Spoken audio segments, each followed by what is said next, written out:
कैसे हैं आप लोग। जोशी सर क्लासेस में आपका बहुत बहुत स्वागत है। आपके लिए आज हम स्थानीय स्वशासन को लेकर आए हैं। आप लोग जानते हैं ये टॉपिक कितना महत्वपूर्ण है, क्योंकि इसके अंतर्गत हम केंद्र सरकार के बाद जब हम राज्य सरकार में आते हैं, फिर उसके बाद यहाँ पर स्थानीय स्वशासन की बात की जाती है। ये क्यों बना था, इसका कारण क्या था, ये भी आज हम इसमें अच्छे से समझाने वाले हैं। लगभग इसके अंतर्गत जितनी भी चीज़ें महत्वपूर्ण हैं, जितने भी सवाल बन सकते हैं, मैं यहाँ पर एक एक चीज़ आपको समझाने वाला हूँ। आप लोग यहाँ पर बिल्कुल अच्छे से, मैं पहले ही बोलता हूँ, अपने कॉपी को लेकर बैठें। यदि आप लोगों ने पहले से नोट्स बनाए हैं तो आप लोगों को क्या करना है, अपने नोट्स को यहाँ पर बिल्कुल देखते चलना है। जो चीज़ें आपको नहीं मिलती हैं वो वहाँ पर आप लोग राइट डाउन करते रहेंगे। देखो, हम लोग बिल्कुल एक स्तर से आपके लिए लेकर आ रहे थे, परंतु यहाँ पर परीक्षाएं बहुत शीघ्र देखने को मिली थी, जिस कारण से हम लोग यहाँ पर टेस्टों के बारे में, जितने हम लोगों ने टेस्ट करवाए हैं और जितने भी हमने टॉपिक करवाए हैं वो बहुत महत्वपूर्ण हैं। और यहाँ पर आज जो मैं टॉपिक लेकर आया हूँ ये पॉलिटी के अंतर्गत, याद रखना, संविधान आप लोगों के अंतर्गत कितना महत्वपूर्ण है। संविधान से आप लोगों के लगभग यहाँ पर 4 या 5 प्रश्न देखने को मिलते हैं और यहाँ पर स्थानीय स्वशासन बहुत बड़ा रोल निभाएगा, क्योंकि ये आप लोग जानते हैं, आप लोगों का पटवारी का पेपर है और पटवारी आप लोग जानते हैं भू क्षेत्र से संबंधित रखता है और स्थानीय स्वशासन से यहाँ पर प्रश्न बिल्कुल देखने को मिलने वाले हैं। तो चलो अब हम इसको स्टार्ट करते हैं। उससे पहले मैं थोड़ा सा आप लोगों को बिल्कुल बता देना चाहता हूँ। देखो, स्थानीय स्वशासन से पहले आप लोगों के पास होती है केंद्र सरकार। देखो, सबसे पहले अगर किसी भी देश में अगर मैं बात करूँगा तो इसमें आएगी केंद्र सरकार। केंद्र सरकार से नीचे आपका आता है राज्य सरकार, और राज्य सरकार के बाद भी जहाँ पर गांव होंगे, जहाँ पर नगर होंगे, उनके लिए स्थानीय स्वशासन बनाया गया था। इसका मतलब आप लोगों को ये पता लग चुका है कि यहाँ पर हम लोग सिर्फ गांव और नगर की बात करने वाले हैं, क्योंकि स्थानीय स्वशासन में गांव क्षेत्र पर और या फिर जिसको हम कहेंगे ग्रामीण क्षेत्र पर और यहाँ पर हम लोग शहरी क्षेत्र पर बात करेंगे। ठीक है, तो आशा करता हूँ आप बिल्कुल अच्छे से मेरे साथ इसको पूरा सुनेंगे। तो सबसे पहले स्थानीय स्वशासन का मतलब क्या होता है, इसको आप लोग समझ लीजिए। देखो, जन भागीदारी को सुनिश्चित करने के लिए तथा लोकतांत्रिक विकेंद्रीकरण को बढ़ावा देने के लिए यहाँ पर क्या हुआ था, स्थानीय स्वशासन का निर्माण कराया गया था।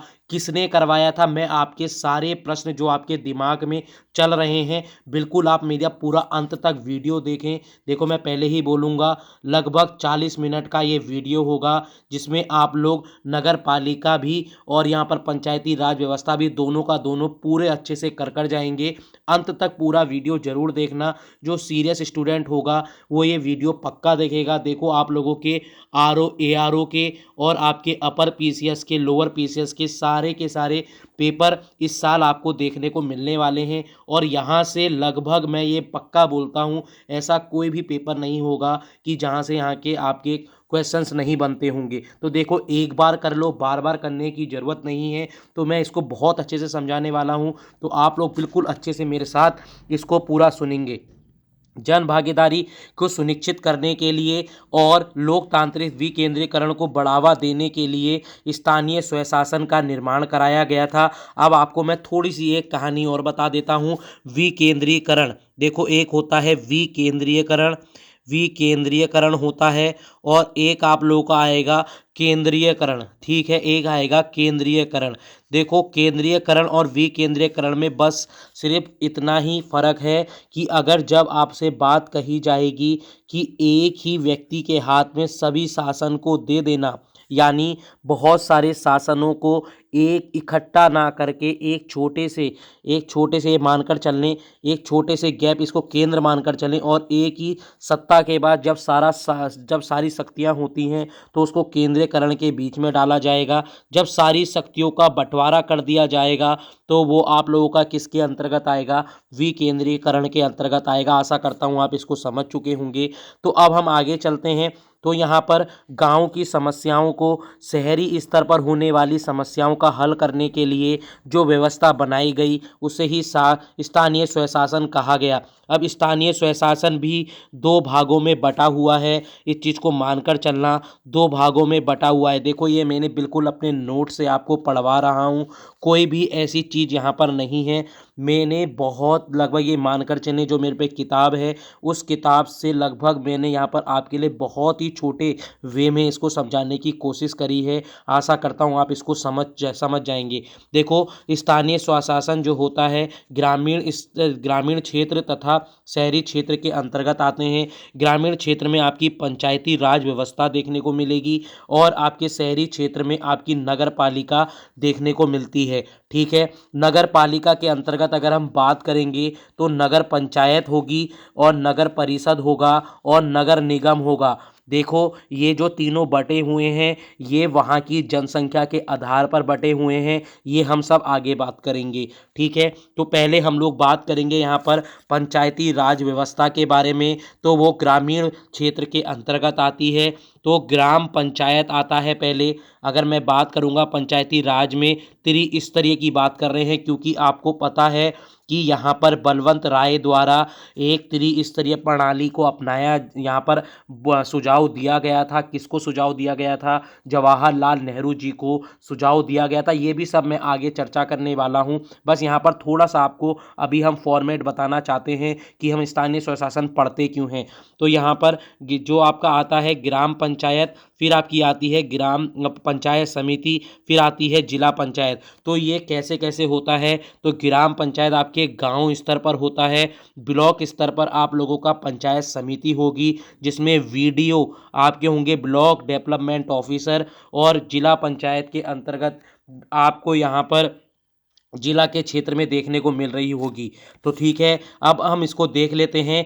क्या ये जब स्टार्ट हुआ था आप लोगों के बारे में, जब स्थानीय स्वशासन था, तो क्या ये स्टार्टिंग से ही एक संवैधानिक था? ये बताइए। नहीं, यह एक संवैधानिक रूप नहीं था, परंतु इसको यहाँ पर राज्य के नीति निर्देशक तत्वों के अंतर्गत रखा गया था, पंचायती राज व्यवस्था को, जिसके आर्टिकल 40 के अंतर्गत इसको रखा गया था।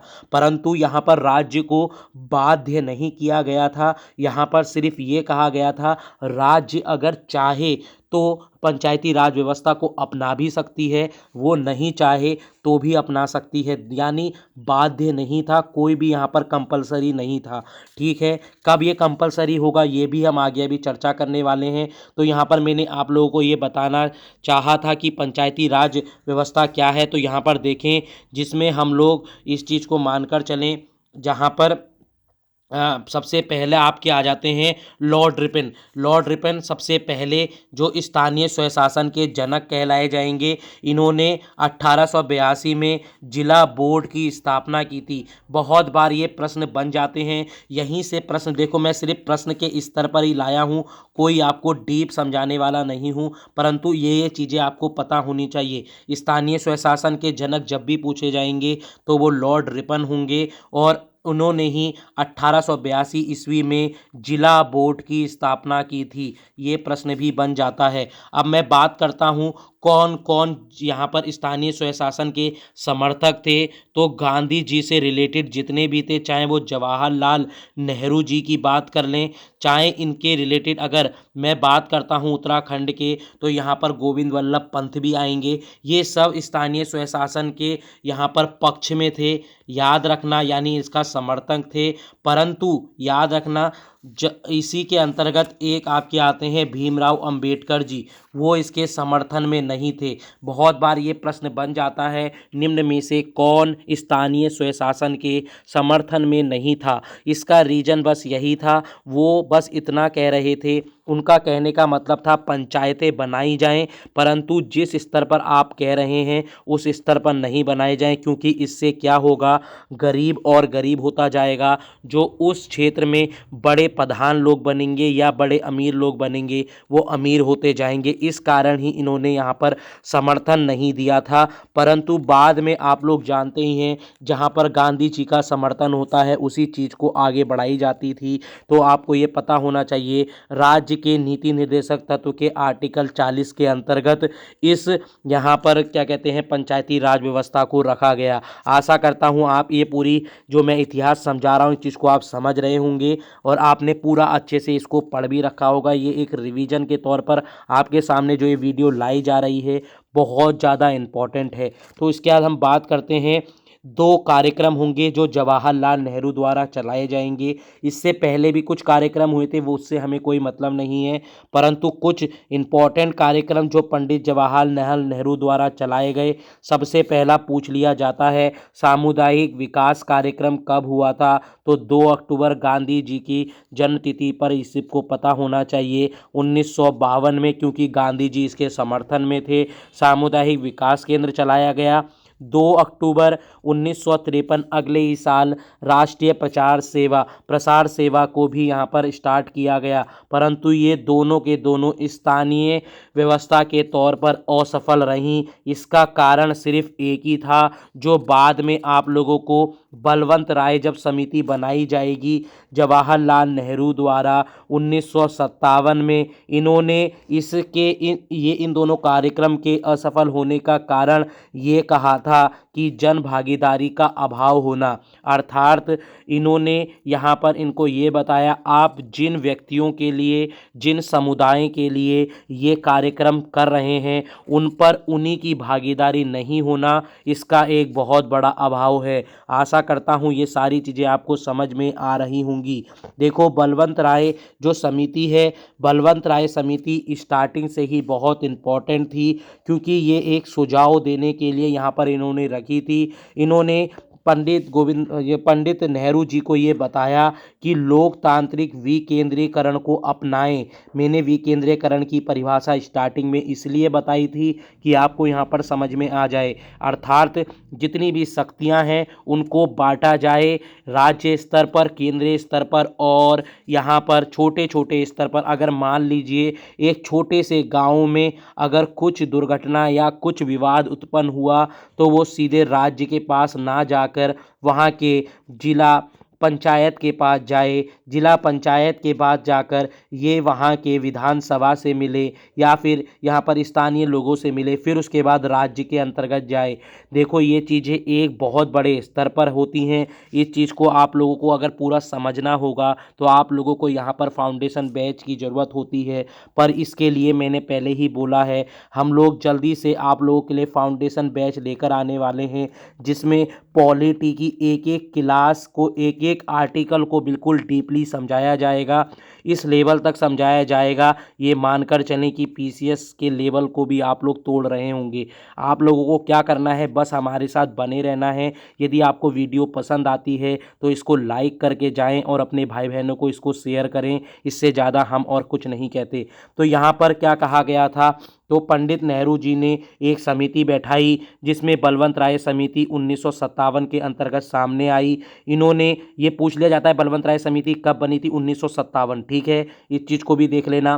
फिर उसके बाद इसके अंतर्गत इन्होंने सुझाव दिया लोकतांत्रिक विकेंद्रीकरण को अपनाने के लिए। बलवंत राय मेहता ने यहाँ पर एक चीज़ और कही थी, इस चीज़ को आप लोग देख लेना, वो है त्रिस्तरीय पंचायती राज व्यवस्था का इन्होंने सुझाव दिया। ये जो अभी चल रही है हमारे भारत के अंतर्गत, देखो बहुत लोगों ने पंच स्तरीय भी दी है, चतुर्थ स्तरीय दी है, ये मैं चीज़ें नहीं बताऊंगा।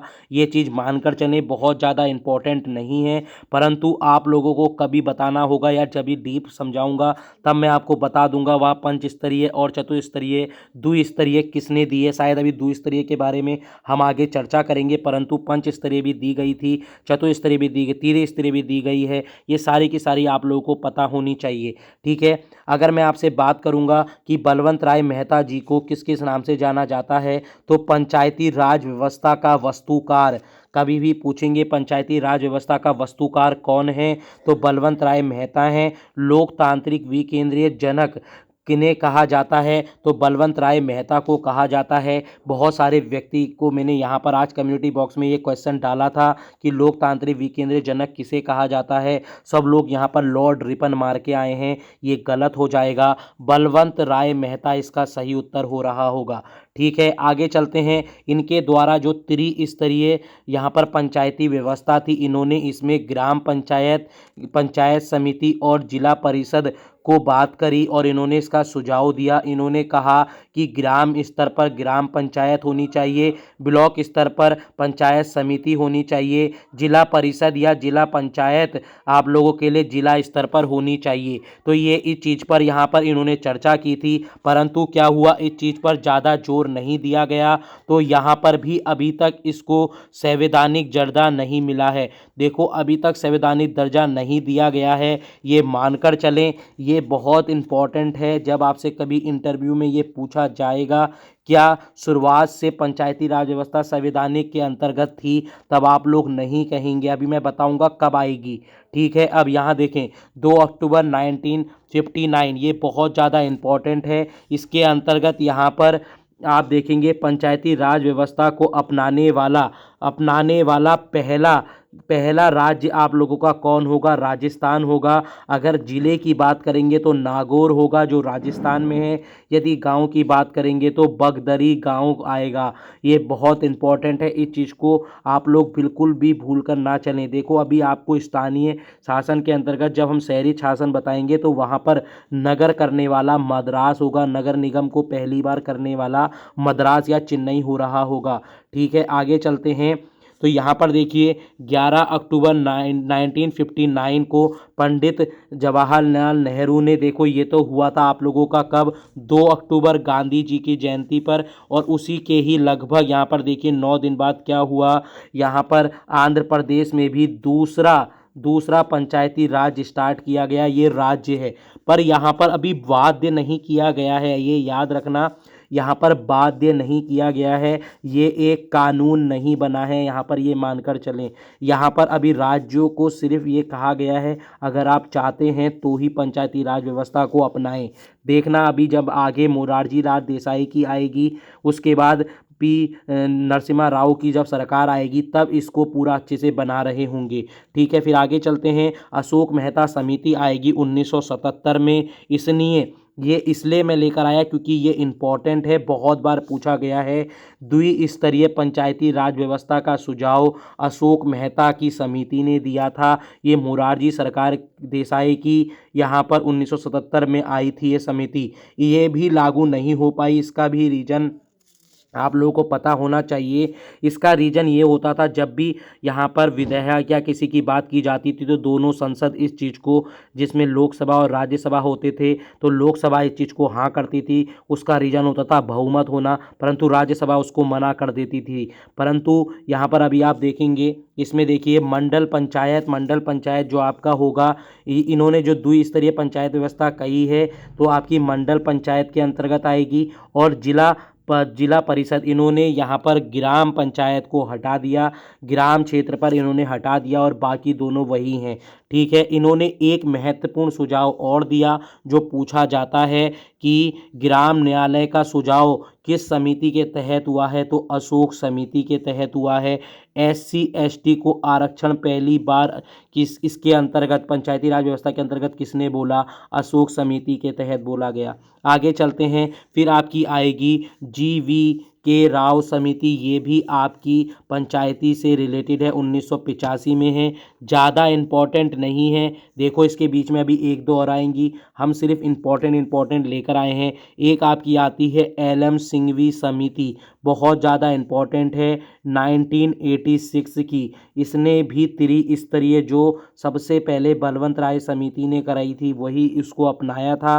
परंतु इन्होंने एक महत्वपूर्ण चीज़ की बात और कही। इन्होंने क्या कहा, पंचायती राज को जब तक आप संवैधानिक दर्जा नहीं देंगे तब तक यहाँ पर इस चीज़ को मान्य नहीं किया जाएगा। अर्थात सब लोग इसको नहीं, देखो राज्य के अंतर्गत यदि राज्य को बाध्य कर दिया जाएगा तो ही राज्य पंचायती व्यवस्था को अपनाने के लिए कोशिश करेगी, इसलिए इसको संवैधानिक दर्जा देना चाहिए। ऐसा सुझाव यहाँ पर एल.एम. सिंघवी समिति के अंतर्गत कहा गया। इस टाइम राजीव गांधी जी इसके पीएम थे।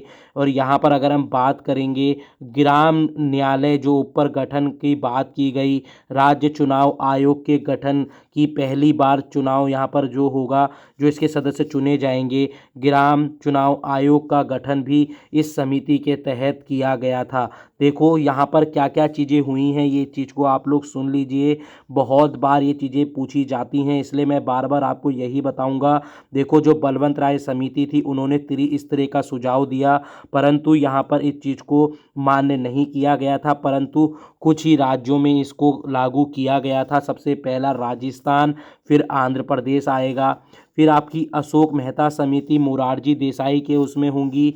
मोरारजी देसाई के उसमें जब सरकार में बनेगी तो इन्होंने 2 स्तरीय बताया। 2 स्तरीय हमने बता दिया कौन कौन है। इनके उसमें 2 महत्वपूर्ण कार्य हुए, SC/ST आरक्षण का सुझाव और ग्राम न्यायालय का सुझाव। उसके बाद एल.एम. सिंघवी समिति के अंतर्गत त्रिस्तरीय जो बलवंत राय की थी उसको सुझाव दिया गया। ग्राम न्यायालय जो इससे पहले अशोक समिति ने कहा गया, परंतु इसके उसमें राज्य चुनाव आयोग के गठन का भी सुझाव दिया गया था और संवैधानिक दर्जा बनाने का इसके अंतर्गत सुझाव दिया गया। देखो ये महत्वपूर्ण चीज़ें हैं। ये किसको दिया गया सुझाव? ये राजीव गांधी को दिया गया था। ठीक है, आगे चलते हैं।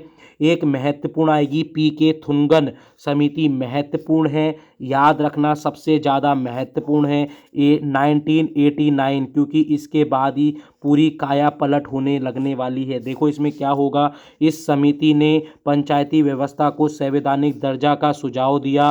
फिर राजीव गांधी जी को, देखो राजीव गांधी जी को इससे पहले भी यहाँ पर एल.एम. सिंघवी जी ने दिया था, परंतु उन्होंने इस पर विचार ज़्यादा नहीं किया। परंतु पी.के. जो थुनगन समिति बनी, जिसमें उन्होंने उससे पहले संवैधानिक जब दर्जा का कहा था, इससे पहले सिंघवी जी ने सिंघवी समिति में बोला था, परंतु थुनगन समिति में इन्होंने विचार किया और पहली बार संविधान विधेयक संसद में सामने रखा। परंतु इनके समय आप जानते होंगे, इनके समय लोकसभा ने तो यहाँ पर पारित कर दिया, परंतु राज्यसभा ने इसको पारित नहीं किया, इसलिए ये कानून नहीं बन पाया इस टाइम।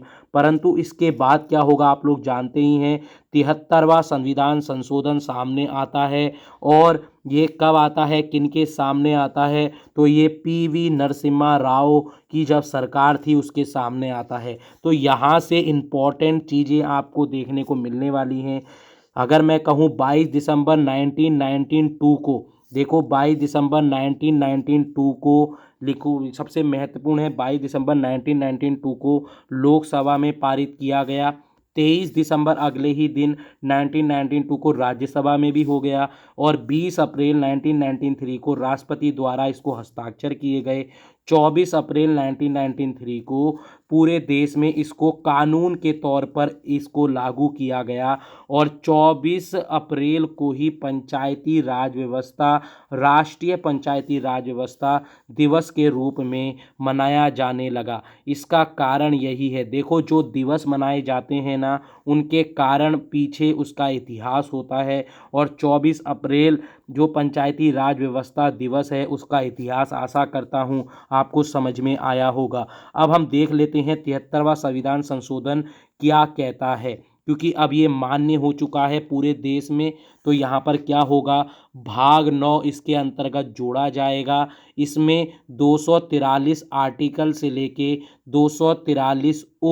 243 ओ को देख लेना, यहाँ तक आर्टिकल हैं। इसमें 29 विषय हैं। देखो ये सारी चीज़ें पूछी जाती हैं। अब यहाँ से बिल्कुल भी आप लोगों को स्किप नहीं चलना है। 11 अनुसूची इसके अंतर्गत जोड़ी गई। त्रिस्तरीय ढांचे का प्रावधान रखा गया। याद रखना त्रिस्तरीय ढांचा किसने दिया था, मैंने ऊपर पूरा बताया है, जल्दी मुझे कमेंट सेशन में बताएं। ग्राम पंचायती राज संस्था के प्रत्येक स्तर में 1/3 महिलाओं का आरक्षण इसके अंतर्गत रखा गया था। आगे चलते हैं। इस पंचायती जो आपका यहाँ पर राज व्यवस्था है, इसका कार्यकाल 5 वर्ष होगा। यदि ये बीच में विघटित हो जाती है किसी कारणवश, तो 6 महीने के अंतर्गत इसका चुनाव करवाना आवश्यक होगा। उसके बाद अगर मैं बात करता हूँ SC ST बहुत महत्वपूर्ण है। आरक्षण किन किन को मिला है इस चीज़ को मैं पूरा बता देना चाहता हूँ।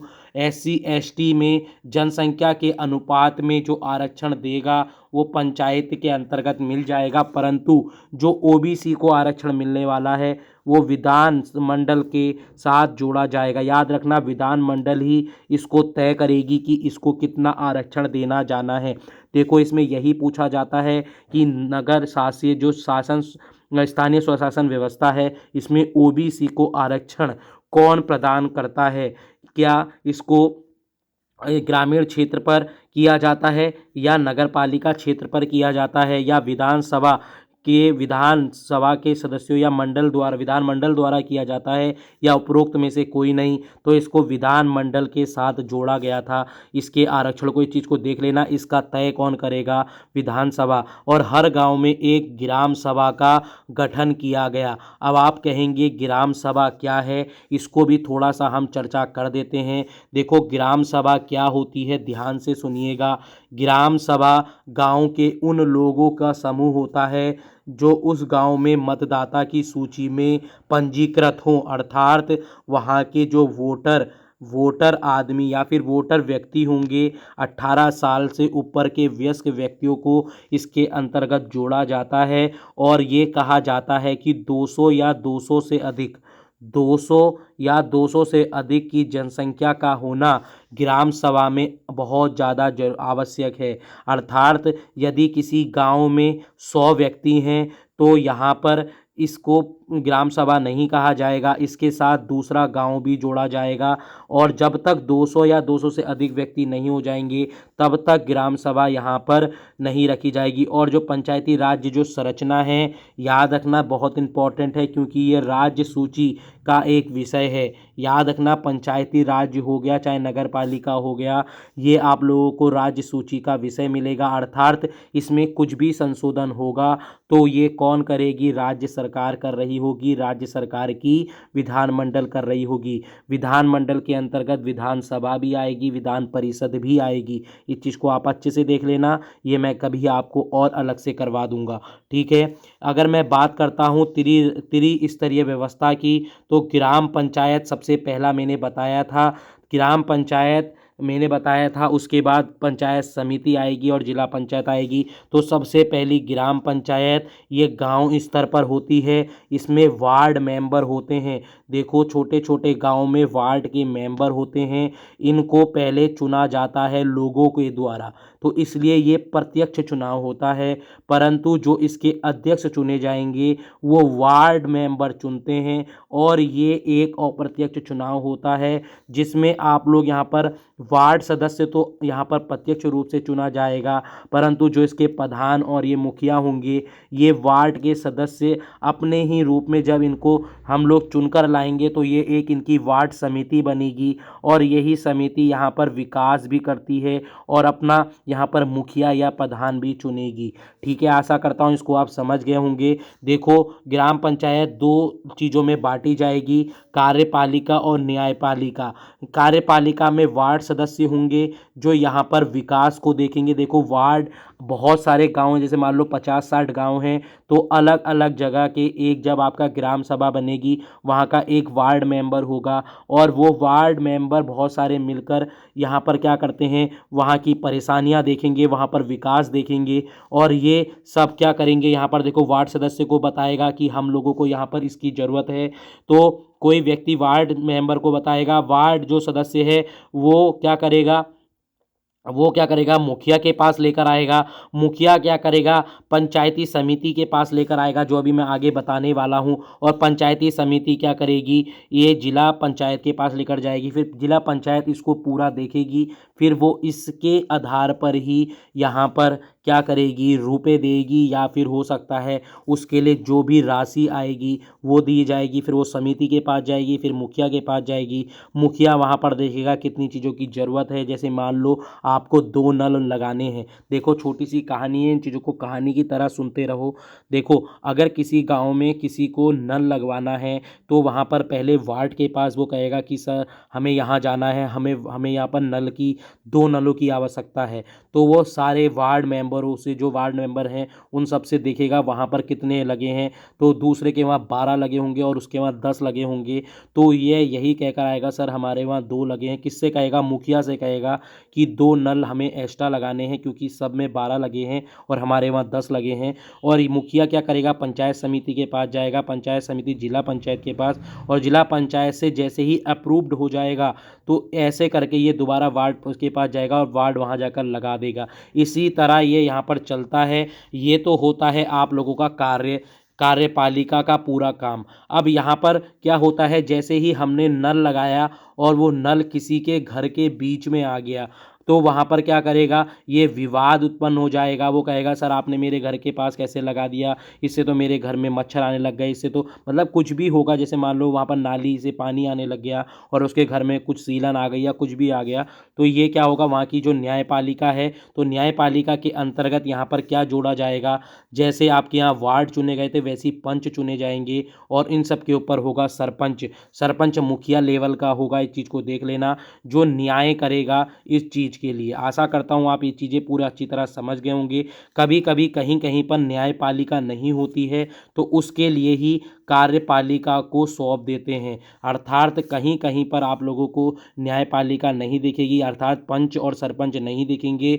और जो ये पंच का कार्य है वो वार्ड सदस्य ही करेंगे, जो सरपंच है उसका कार्य ही मुखिया और प्रधान कर रहे होंगे। आशा करता हूँ आप बिल्कुल अच्छे से समझ चुके होंगे। और जो ये आप लोगों की यहाँ पर ग्राम पंचायत का जो सबसे बड़ा सरकारी अधिकारी होगा वो ग्राम सेवक होगा या फिर वीडियो होगा। आप लोगों ने वीडियो की अभी परीक्षा सुनी थी, दी भी थी और इस पर विवाद भी हुआ था। देखो ये करता है इसका पूरा कार्य। मैंने पहले ही कहा था आप पटवारी लेवल का जा रहे हैं तो आपको पटवारी का काम तो पता ही होना चाहिए। वीडियो की तैयारी कर रहे हैं तो वीडियो का काम तो पता ही होना चाहिए। अर्थात ग्राम पंचायत के जो सदस्य होते हैं उनकी सहायता के लिए वीडियो का निर्माण किया जाता है और ये एक सरकारी अधिकारी होता है जो यहाँ पर किसी द्वारा चुना नहीं जाता। इसके लिए अलग से सरकार यहाँ पर पेपर कराती है। इस चीज़ को आप अच्छे से समझते होंगे। ठीक है, आगे चलते हैं। ग्राम समिति की बात आएगी तो ग्राम समिति बहुत ज़्यादा महत्वपूर्ण है। ये ब्लॉक प्रमुख होता है, याद रखना, ये ब्लॉक प्रमुख होता है और ये अप्रत्यक्ष चुनाव है। इस चीज़ को याद रखना, ये एक अप्रत्यक्ष चुनाव होता है इसका। फिर अगर हम बात करते हैं, कुछ सदस्यों का चुनाव निर्वाचन करेंगे। देखो यहाँ पर क्या होगा, जो इसका अध्यक्ष होगा ना, ग्राम समिति का जो अध्यक्ष होगा वो ब्लॉक का प्रमुख होगा और इसका जो होगा पहले तो हम लोग सदस्य का चुनाव करेंगे और ये सदस्य इस अध्यक्ष का चुनाव करेंगे और ये अप्रत्यक्ष चुनाव होगा। सदस्य का तो प्रत्यक्ष होगा, इस चीज़ को देख लेना। ठीक है, और इसके जो सरकारी जो सबसे बड़े अधिकारी होंगे वो वीडियो, जिसको ब्लॉक डेवलपमेंट ऑफिसर कहते हैं, यही मैंने अभी कम्युनिटी बॉक्स में डाला था। बहुत बच्चों ने वहाँ पर इस चीज़ को गलत कर दिया है। ठीक है, आगे चलते हैं। जिला पंचायत के अंतर्गत देखेंगे तो अध्यक्ष और उपाध्यक्ष की बात करते हैं तो ठीक है, इसमें जिला और उपाध्यक्ष फिर दोबारा से अप्रत्यक्ष चुनाव की तरह होंगे। कुछ सदस्यों को तो हम चुनेंगे और वही सदस्य यहाँ पर इसके अध्यक्ष चुन रहे होंगे। इसके जो सरकारी अधिकारी हैं वो CEO होते हैं, चीफ एजुकेटिव ऑफिसर इस चीज़ को कहते हैं। पूछ लिया जाएगा चीफ एजुकेटिव ऑफिसर किसके अंतर्गत आते हैं, ग्राम पंचायत, पंचायत समिति या जिला पंचायत? तो जिला पंचायत के अंतर्गत आते हैं। आशा करता हूँ आपको यहाँ तक पूरा अच्छे से समझ में आया होगा। हमने जितना भी चीज़ें अपने नोट से आपको समझाई हैं, देखो यहाँ पर हम अपने नोट्स द्वारा इस चीज़ को समझा रहे हैं तो आपको ये पता होना चाहिए कि इतनी सारी चीज़ें जब आपके लिए लेकर आते हैं तो आपको क्या करना है, हमारे इस चैनल को लाइक और सब्सक्राइब करना है। ठीक है, कुछ आर्टिकल हैं, याद रखना, कुछ अनुच्छेद हैं बहुत ज़्यादा महत्वपूर्ण हैं। हम लगभग पूरे के पूरे यहाँ पर जो आपको अनुच्छेद हो रहे होंगे पंचायती राज व्यवस्था के अंतर्गत, याद रखना पंचायती राज व्यवस्था में जो संशोधन करेगा वो विधानमंडल करेगी, राज्य की विधानमंडल, और कोई नहीं कर सकता। इस चीज़ को देखना क्योंकि ये राज्य सूची का विषय है, इस चीज़ को आप लोग देख लेना। पहला क्वेश्चन। दूसरा आप लोगों के लिए ये पूछ लिया जाएगा कि आर्टिकल, मैंने आपको पहले ही बताया था इसका आर्टिकल कहाँ से कहाँ तक है, यहाँ पर 243 से लेकर 243 ओ तक आर्टिकल है, जिसको अब हम समझने वाले हैं। देखो 243 जो आर्टिकल है परिभाषाओं से रिलेटेड है। सबसे पहला परिभाषाओं से, और यहाँ पर 243 आर्टिकल ग्राम सभाओं से। और उसके बाद अगर हम बात करेंगे 243 बी की बात हो रही है, तो ये पंचायतों के गठन से किया जाएगा। जो मैंने आपको अभी ऊपर बताया, पंचायत का गठन अर्थात त्रिस्तरीय होगी। त्रिस्तरीय स्तरीय में कौन सी? ग्राम पंचायत, पंचायती समिति और जिला पंचायत इसके अंतर्गत आएगी। परंतु याद रखना, सुन लीजिए ध्यान से, कहीं कहीं पर 20 लाख से कम जहां पर जनसंख्या होगी जिस राज्य की, वहां पर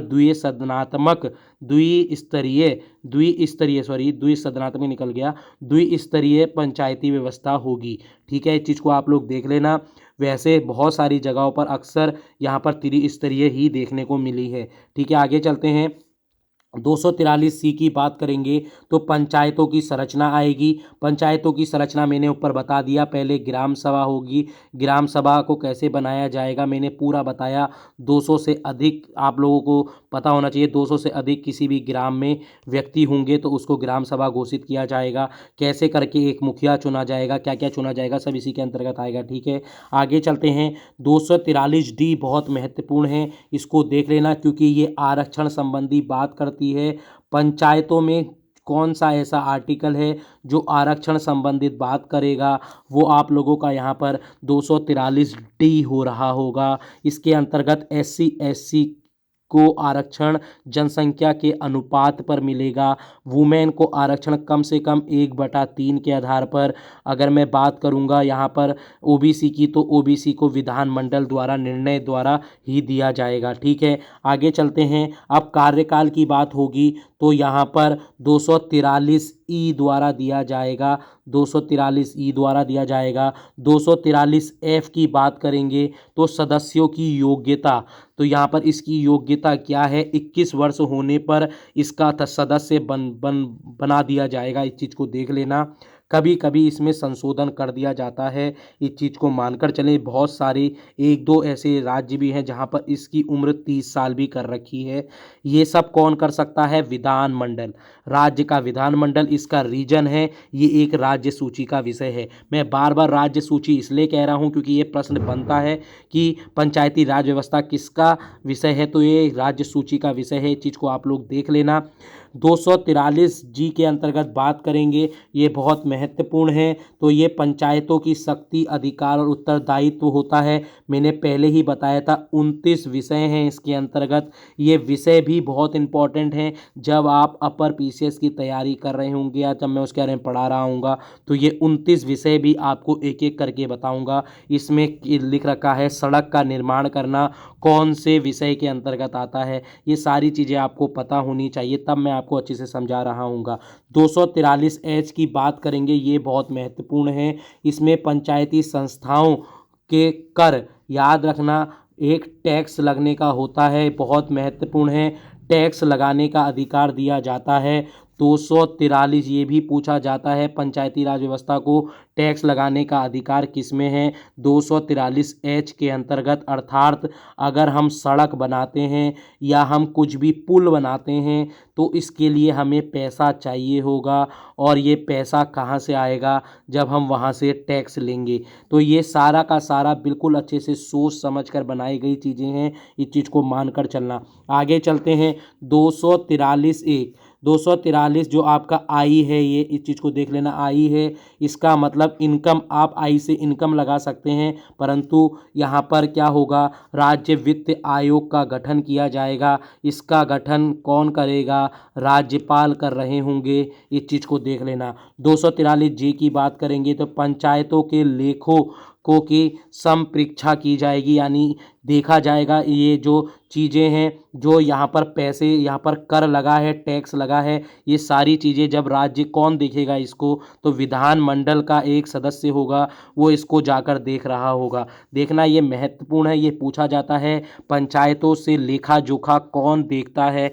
तो ये विधानमंडल देखता है। इस चीज़ को आप लोग देख लेना। ठीक है, आगे चलेंगे। 243 के की बात करेंगे, ये भी महत्वपूर्ण है। ये पंचायतों के निर्वाचन आयोग के गठन पर आधारित है, और यहाँ पर ये कहा गया है राज्य निर्वाचन आयोग ही पंचायतों के सदस्यों का चुनाव करेंगे। 243L की बात करेंगे, संघ राज्य क्षेत्रों को लागू करना, अर्थात इस चीज़ को देख लेना यूनियन टेरिटरी में कहीं कहीं पर इस चीज़ को कैसे लागू किया जाएगा, कहाँ कहाँ पर पंचायत व्यवस्था होगी, ये सारा किसके अंतर्गत है 243L।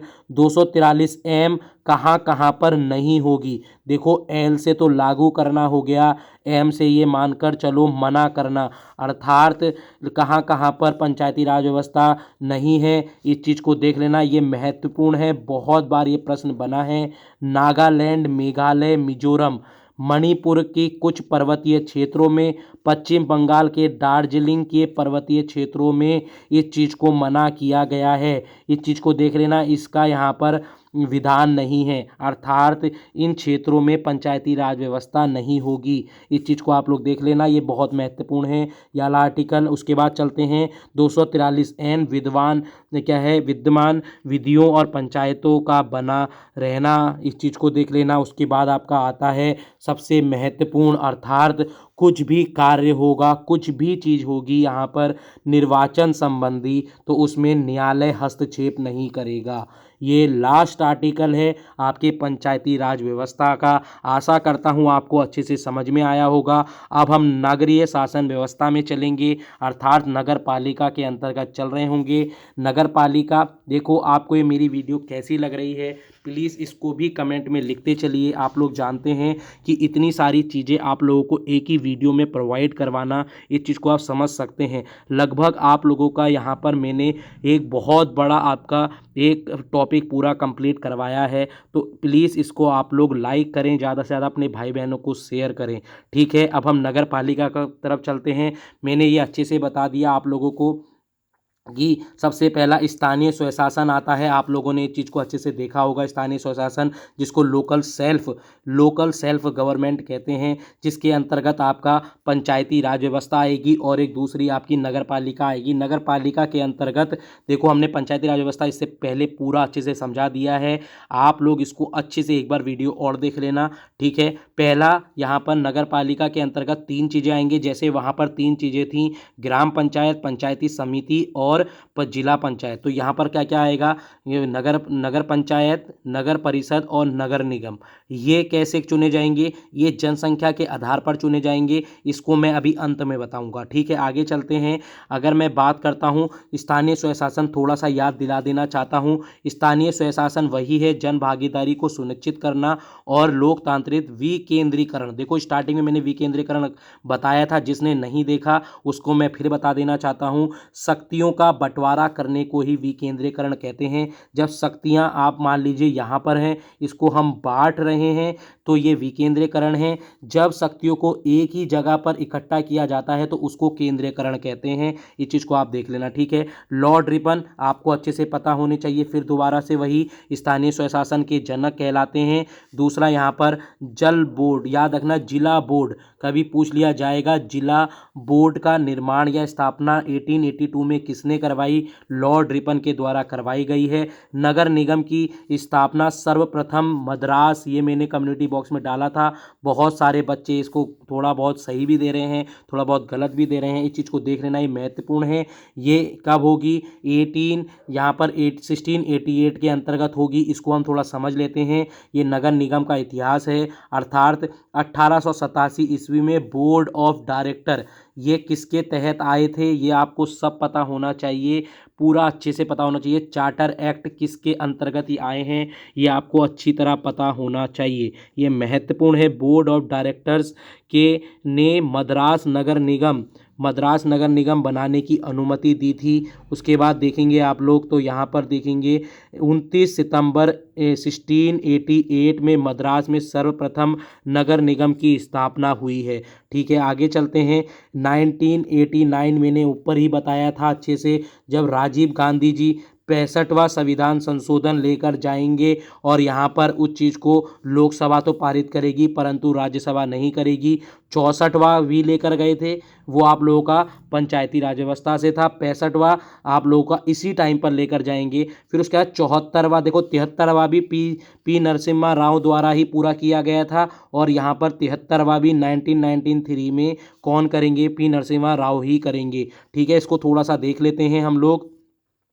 74वां संविधान संशोधन नगर पालिका से संबंधित रखता है, जो पी नरसिम्हा राव की सरकार के टाइम पर आया था, अर्थात 1993 में या 1992 के अंतर्गत। देखो 1992 में तो इसे पारित किया गया और 1993 में इसको लागू कर दिया गया। कैसे? दिसंबर 1992 लोकसभा में पारित किया गया, दिसंबर 1992 में ही राज्यसभा में इसको पारित किया गया है। ये महत्वपूर्ण प्रश्न है, इसको अच्छे से देख लेना, बहुत बार ये प्रश्न बनते हैं।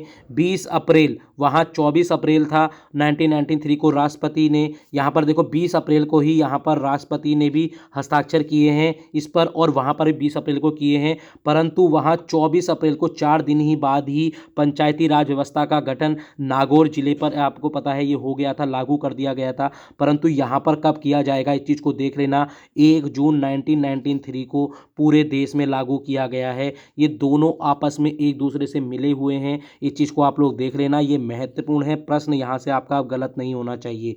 देखो इस टाइम भी क्या हुआ था, जब इसको पारित किया गया था यहाँ पर, तब राज्य को बाध्य कर दिया गया था क्योंकि ये अब कानून बन गया था, अर्थात इससे पहले राज्य को कोई बाध्य नहीं किया गया इसके बारे में। ठीक है, अब यहाँ बाध्य कर दिया गया कि आप लोग नगर निगम बनाएं जनसंख्या के आधार पर। तो यहाँ पर अब देखेंगे आप लोग, तो इसमें क्या क्या चीज़ें होती हैं, चीज़ को देख लेना। भाग 9A, सबसे पहले भाग 9A जोड़ा गया संविधान के अंतर्गत, जिसमें आर्टिकल 243 से लेकर 243 ZG तक जोड़ा गया। अनुसूची 12 इसके अंतर्गत जोड़ी गई और विषय कितने होंगे, 18, उसमें कितने थे, 29।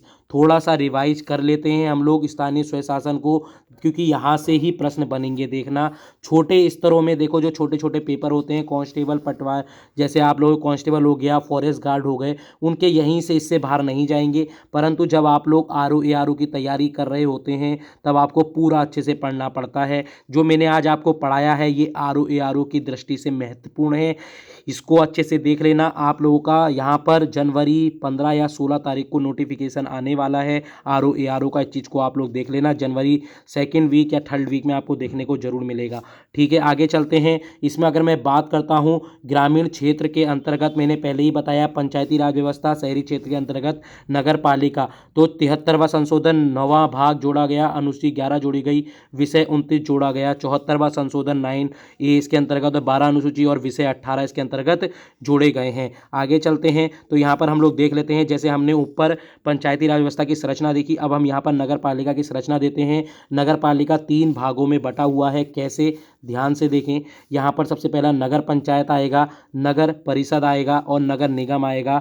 नगर परिषद के जो सबसे बड़े अध्यक्ष होंगे उसको चेयरमैन कहा जाएगा, नगर परिषद के जो होंगे उसको अध्यक्ष कहा जाएगा, नगर पंचायत के चेयरमैन, नगर परिषद के अध्यक्ष, यहाँ पर अध्यक्ष ही कहा जाता है। और यहाँ पर नगर निगम को महापौर, याद रखना मेयर को ही महापौर के नाम से भी जाना जाता है। ये प्रश्न भी मैंने अभी कम्युनिटी बॉक्स में डाला था, बहुत बच्चे इसको भी गलत कर रहे हैं। तो महापौर मेयर को कहा जाता है। अब क्या होता है, जैसे नगर पंचायत है ना, तो नगर पंचायत क्या होती है, ध्यान से सुनना। जब कोई गांव होता है और गांव जब परिवर्तित हो रहा होता है शहर में, और वो शहर में जैसे ही परिवर्तित होता है तो वो नगर पंचायत के अंतर्गत जाता है। उसके बाद कुछ जनसंख्या बढ़ती है तो वो यहाँ पर छोटे नगरीय क्षेत्र के अंतर्गत आ जाते हैं और इसके लिए नगर परिषद बनती है। जब यहाँ पर 5 लाख से ज़्यादा हो जाते हैं तो यहाँ पर इस चीज़ को देख लेना, ये महत्वपूर्ण प्रश्न है, ऐसे ही प्रश्न आपको देखने को मिलेंगे। 5 लाख से ज़्यादा जब भी आपकी जनसंख्या किसी नगर की हो जाएगी तो उसे नगर निगम घोषित कर दिया जाता है, जिसके यहाँ पर सबसे बड़े जो होते हैं मेयर या महापौर हो रहे होते हैं। आशा करता हूँ आप इसको अच्छे से समझ गए होंगे। नगर पालिका का चुनाव ये बहुत महत्वपूर्ण है, प्रश्न यहाँ से भी बनते हैं। जो सदस्यों का चुनाव होगा वो तो प्रत्यक्ष होगा, अर्थात आप लोग यानी जनता करवाएंगे, जनता इसमें भाग लेगी। याद रखना, शहर शहर के हिसाब से होता है। अगर मैं बात करूं जैसे मान लीजिए आपके वहाँ वार्ड होंगे, आप लोगों के वहाँ पहले वार्ड होंगे, उस वार्ड में बहुत सारी कॉलोनियाँ होंगी, ठीक है। उस कॉलोनी में से एक वार्ड मेंबर चुना जाएगा। ऐसे ही इन वार्डों बहुत सारे जब वार्ड होंगे, इन वार्डों की एक समिति बनाई जाएगी। उन समिति से ही क्या बनाए जाएंगे, आगे अध्यक्ष चुने जाते हैं, ठीक है। जिसको देखना, जो वार्ड मेंबर के जो अध्यक्ष होते हैं या बड़े होते हैं, सबसे बड़ा जो सदस्य हम वार्ड मेंबर का चुनकर जाते हैं, उसे पार्षद कहा जाता है। अर्थात अगर मैं कहूँगा कि स्थानीय स्वशासन में सबसे छोटी इकाई वार्ड में अंतर्गत देखेंगे तो पार्षद की हो रही होगी, ठीक है। अध्यक्ष का चुनाव के अंतर्गत बात करूँगा तो ये अप्रत्यक्ष चुनाव होता है, कहीं कहीं पर प्रत्यक्ष चुनाव भी होता है, पर ज़्यादातर अध्यक्ष का चुनाव शहरी क्षेत्र में, जहाँ पर अगर हम बात करेंगे तो अप्रत्यक्ष होता है। संसद व विधान मंडल के सदस्य भी इसके सदस्य हो सकते हैं। बहुत बार ये प्रश्न बनकर आया है कि क्या पंचायती राज व्यवस्था में, क्या स्थानीय शासन व्यवस्था में संसद और विधान मंडल के सदस्य भी हो सकते हैं? जी हाँ, हो सकते हैं। इस चीज़ को आप लोग देख लेना, गलती मत करके आना।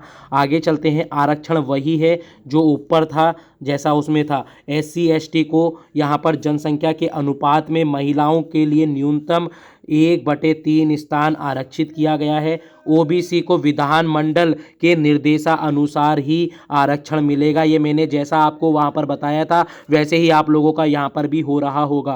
कार्यकाल की बात करते हैं तो 5 वर्ष हो रही होगी। विघटित होने पर 6 मंथ के अंदर, अर्थात 6 महीने के अंदर दोबारा चुनाव करवा के इस चीज़ को पूरा करवाना होता है, ठीक है। योग्यता की बात कर लेते हैं तो 21 वर्ष, जैसा मैंने आपको बताया। यदि इसमें भी योग्यता में कोई संशोधन करना चाहेगा तो राज्य की विधानमंडल करेगी, क्योंकि ये स्थानीय शासन व्यवस्था आप लोगों की राज्य सूची के अंतर्गत आती है। इसको आप बिल्कुल नहीं भूलेंगे। अब हम इसके कुछ आर्टिकल देख लेते हैं, बहुत महत्वपूर्ण है ये, बहुत ज़्यादा महत्वपूर्ण है, यहाँ से प्रश्न बनते ही हैं। तो इसके आर्टिकल आप लोगों के 243 P, इस चीज़ को देख लेना। 243 P से लेके ZG तक बनते हैं। तो 243 P में पहला परिभाषा आएगा, 243 Q के अंतर्गत नगर पालिकाओं का गठन आएगा, 243 R के अंतर्गत नगर पालिकाओं की संरचना आएगी, 243S के अंतर्गत वार्ड समितियों का गठन संरचना आएगी।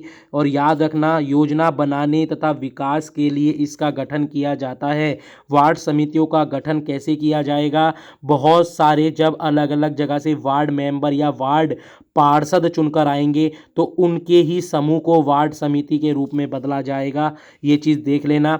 और आरक्षण की बात करेंगे तो 243T के अंतर्गत, देखो जितने भी लिखे हैं आशा करता हूँ आप भूलेंगे नहीं इस चीज़ को, इतने अच्छे से इतने छोटे वे में मैं इसको लिख कर लाया हूँ। देखो आरक्षण की बात करेंगे, वही जनसंख्या के अनुपात पर 1/3 सीटें आरक्षित होती हैं वुमेन की। OBC के लिए विधान मंडल के निर्देशानुसार ही आरक्षण मिलते हैं, ये महत्वपूर्ण है, चीज़ को आप लोग देख लेना। 243U की बात करेंगे, कार्यकाल 5 वर्ष का होगा। योग्यता फिर वही 21 वर्ष, संशोधन विधानमंडल करेगा, ये V के अंतर्गत आएगा, ये U के अंतर्गत आएगा। W की बात कर लेते हैं, नगर पालिकाओं की शक्ति का अधिकार और उत्तरदायित्व होगा। इसमें 18 विषय चुने गए हैं, इस चीज़ को आप अच्छे से देख लेना। 18 विषय इसके अंतर्गत चुने गए हैं और ये आप लोगों का 243W के अंतर्गत आएगा। यदि पूछेंगे नगर पालिकाओं की शक्ति किसमें बताई गई है तो 243W के अंतर्गत बताई गई है। आगे चलते हैं, 243X की बात करते हैं तो नगर पालिकाओं के बारे में बात करेंगे।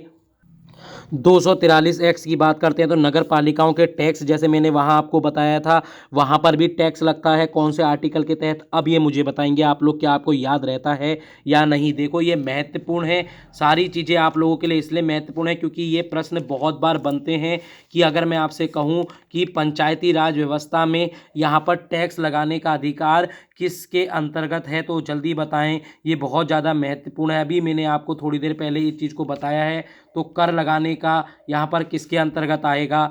देखो ये मैंने बहुत बार आप लोगों को अच्छे से बताया है, ठीक है। तो यहाँ पर उसमें आप लोगों का 243H हो रहा होगा, उस चीज़ को देख लेना। 243H, ठीक है। 243H यदि आपको नहीं पता है तो देख लीजिए। 243H मैंने इससे पहले बताया। और यहाँ पर 243X, ठीक है, ये नगर पालिकाओं के द्वारा ही टैक्स लगाया जाएगा। वही दोबारा से देखो, नगर पालिका भी जब आप लोगों के नगर निगम या इधर साइड जैसे नगर में यहाँ पर सड़क बनाएगी तो उसके लिए इसमें रुपए चाहिए होते हैं और वहीं से ही उस टैक्स को लिया जाता है, तभी चीज़ों को बनाया जा सकता है और उसी का विकास किया जा सकता है। तो याद रखना ये बहुत महत्वपूर्ण है कि नगर पालिका द्वारा टैक्स 243 एक्ट द्वारा 243 वाई द्वारा वित्त आयोग राज्यपाल द्वारा गठित किया जाएगा। जैसे वहाँ किया जाता था, इस चीज़ को मैंने पहले बताया, वहाँ 243 आई द्वारा किया जाता था जब मैंने इनकम बोला था, वैसे ही यहाँ 243 वाई द्वारा वित्त आयोग का गठन होगा और जो राज्यपाल करेंगे। 243 जैन नगर पालिकाओं के लेखा जोखा का संप्रेक्षा कौन करेगा? विधानमंडल करेगी,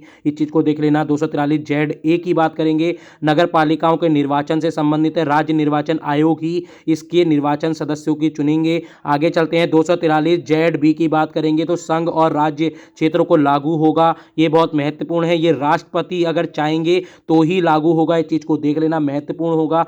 243 जेड सी की बात करेंगे तो कुछ क्षेत्रों में यहाँ पर लागू नहीं होता है। वहाँ पर मैंने आपको बताया था मणिपुर, आपको मैंने अच्छे से बताया था मणिपुर के कुछ पर्वतीय क्षेत्रों में, नागालैंड, मेघालय, मिजोरम और पश्चिम बंगाल, दार्जिलिंग जैसे क्षेत्रों में बताया था, वो बहुत महत्वपूर्ण है, चीज़ को आप लोग देख लेना, ये बहुत महत्वपूर्ण है, कुछ क्षेत्रों में लागू नहीं किया जाता है। 243 जेड जेड डी के अंतर्गत देखेंगे तो जिला योजना समिति बनेगी, ये बहुत महत्वपूर्ण है, इसको आप लोग देख लेना। आगे चलेंगे, यहाँ पर अगर हम देखेंगे तो बड़े बड़े जब महानगर होते हैं तो उसमें भी योजना समिति किसके तहत बनती है, तो इन दोनों को आप लोग अच्छे से रट कर चले जाएं। जिला योजना समिति किसके तहत आएगी? 243 जेड जी डी के अंतर्गत, जेड ई के अंतर्गत, 243 जेड ई के अंतर्गत महानगर योजना समिति बनेगी। इस चीज़ को आप इंपॉर्टेंट डाल सकते हैं, मैं बार बार बता रहा हूँ, गलती मत करना अगर यहाँ से प्रश्न बनेंगे। ठीक है, आगे चलते हैं। 243 जेड एफ के अंतर्गत विद्वान विधियों द्वारा नगर पालिकाओं का बना रहना, जैसे उसमें मैंने आपको बताया था 243 एन का, वैसे ही यहाँ 243 जेड एफ है। सबसे लास्ट आर्टिकल आप लोगों का यहाँ पर 243 जेड जी हो जाएगा। ये आपका निर्वाचन संबंधी मामलों के न्यायालयों में हस्तक्षेप, यानी कोई भी अगर यहाँ पर मामला होगा तो वो न्यायालय इसका हस्तक्षेप नहीं करेगा, इस चीज़ को आप अच्छे से देख लेना। वहाँ पर आप लोगों का 243 ओ था, यहाँ पर जेड जी है और यहाँ पर हमने अभी तक पूरे के दोनों आर्टिकल अच्छे से कर लिए हैं। अब नाम नगर पालिकाओं को कुछ 4 श्रेणियों में बांटा जाता है, इस चीज़ को आप लोग देख लीजिए। प्रथम श्रेणी आप लोगों की 5 के यानी 50,000 की जनसंख्या से ऊपर वाले में आएगी। द्वितीय श्रेणी 50,000 से 20,000 के कम के अंतर्गत, तृतीय श्रेणी 20,000 से कम और 10,000 से अधिक जनसंख्या के अंतर्गत आएगी, ये जनसंख्या की बात की गई है। ठीक है, अगर हम बात करेंगे चतुर्थ श्रेणी की तो वो 10,000 से कम के नगर आते हैं इसके अंतर्गत। ठीक है, ये सारी चीज़ें महत्वपूर्ण हैं।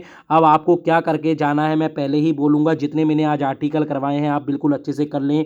देखो, यहाँ पूछ लिया जाता है कि जनघनत्व के आधार पर नगर कब होगा, तो जब तक 400 वर्ग, याद रखना 400 व्यक्ति वर्ग किलोमीटर जब तक नहीं होगा, प्रति वर्ग किलोमीटर 400 व्यक्ति वर्ग किलोमीटर नहीं होगा, तब तक वह क्षेत्र नगर में नहीं बदलेगा, इस चीज़ को देख लेना, ये बहुत महत्वपूर्ण है। ये जनघनत्व की बात की गई है।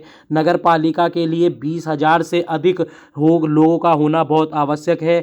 नगर निगम के लिए 5 लाख से अधिक लोगों का होना बहुत आवश्यक है। 2011 के अनुसार नगरीय जनसंख्या की बात करेंगे तो 31.16 थी, बाकी जो बची होगी मुझे कमेंट सेशन में बताएंगे कि कितने % ग्रामीण जनसंख्या निवास करती थी 2011 की जनगणना के अनुसार।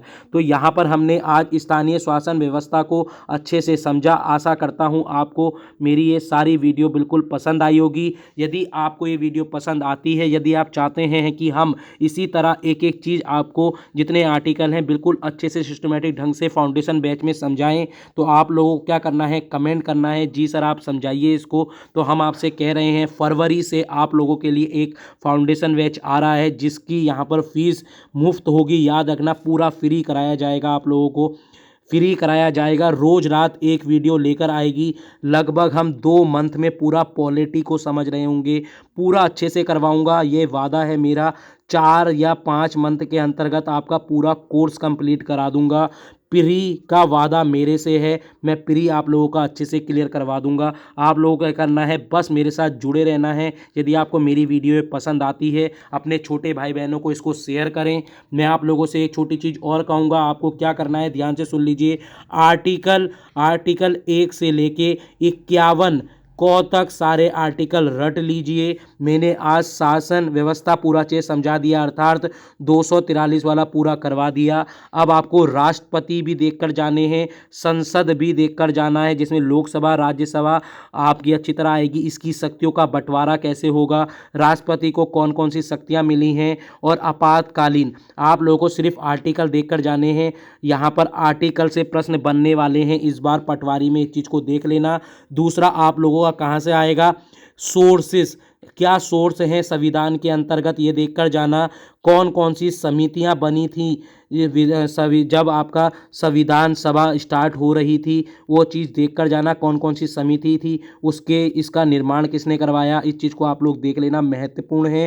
ठीक है, अगर मैं आपसे बात करूंगा कि उसके बाद आपको क्या करना है, एक सबसे महत्वपूर्ण अनुसूची और भाग, पूरे भाग को अलग से पढ़कर जाना है, क्योंकि भाग से भी प्रश्न बन सकते हैं। भाग 6 में क्या है मुझे आप कमेंट सेशन पे अभी बताएंगे, भाग 6 के अंतर्गत क्या है, भाग 7 के अंतर्गत क्या है, ये सारी चीज़ें बताएंगे। राज्य सूची, संवर्ती सूची, केंद्र सूची किसके अंतर्गत आती है, ये सारी चीज़ें आपको बिल्कुल मुझे अभी कमेंट सेशन पर बताना है, और आपको ये चीज़ें सब करके जानी है। आशा करता हूँ आपको ये मेरी वीडियो आज पसंद आई होगी। मिलते हैं हम लोग शनिवार को, यहाँ पर मैं टेस्ट लेने वाला हूँ। 31 दिसंबर को आपको टेस्ट देखने को मिलेगा। आशा करता हूँ आप सब लोग लाइव बैठेंगे रात 9 बजे से 11 बजे तक। Thank you, Tata.